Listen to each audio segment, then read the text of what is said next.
Hi, and welcome to another Brad and Nancy and family driving movie review. Right, Richie? Yep, absolutely. What did we see there, Richie?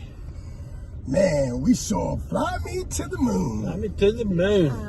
And Nancy, Yeah. you got your synopsis there, Nancy? Yes, I do. It's Alright. about the Apollo 11 space flight and all of the hype that was around that space flight. They hired a marketing person to basically sell NASA and the space flight and, you know, the possibility of getting to the moon to America and the world. And they pretty much sold out to the propaganda of, well, making sure that we landed on the moon, whether we landed or not. There was sort of a fail-safe operation going on. So that's the story, basically.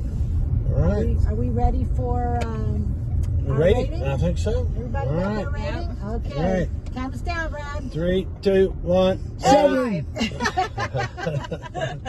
All right, so we really went 5, 7, and 8. So. All right, we'll start with Okay, 5. Lori, give us All the reason right. for the 5. So the reason why I gave it a 5 was I felt like the movie was very slow. It kind of just took forever, kind of really just to get to the point. I thought the characters were very well; they were well played, but that was pretty much about it. It just was really slow moving for me. I can see that. I can see that. Rich, would you give it a 7 for? I gave it a 7 because I liked it. I like what they did. I like they exposed the truth, and if you were paying attention, they actually slid it in a few times and said some things, especially if you know exactly what's going on. I like the actors that they use. Some of the actors that they use. Scarlett Johansson, she's definitely one of my favorites. And I just like I like the idea. I like how they snuck in Kubrick's name when they started faking the moon, and then they used him. And then as soon as they did the Kubrick name, they actually show a Kubrick-looking guy taking photos. Yeah. That was actually interesting because he actually admitted to faking the moon landing, and like you said, it's a propaganda. Movie to kind of hide the truth because they know people are waking up. Well, I definitely think that there's a lot of people who don't believe that we landed on the moon and some who do. And That's right. that whole kind of storyline is well known. So I Yes. think that they portrayed that really well on film. Yes. I agree with you. Didn't have to take so long to do that.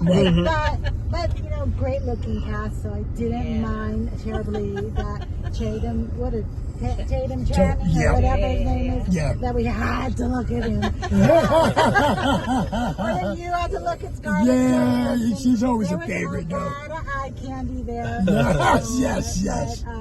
So I do love a movie from a particular time period. I thought they caught that. I like that too. They did that pretty good. The cars were great. The cars. I loved his car. Yeah. Yes. And What do you think, Brad? You gave it an 8. I like the chemistry of the actors. They were real believable the way they interacted. I thought.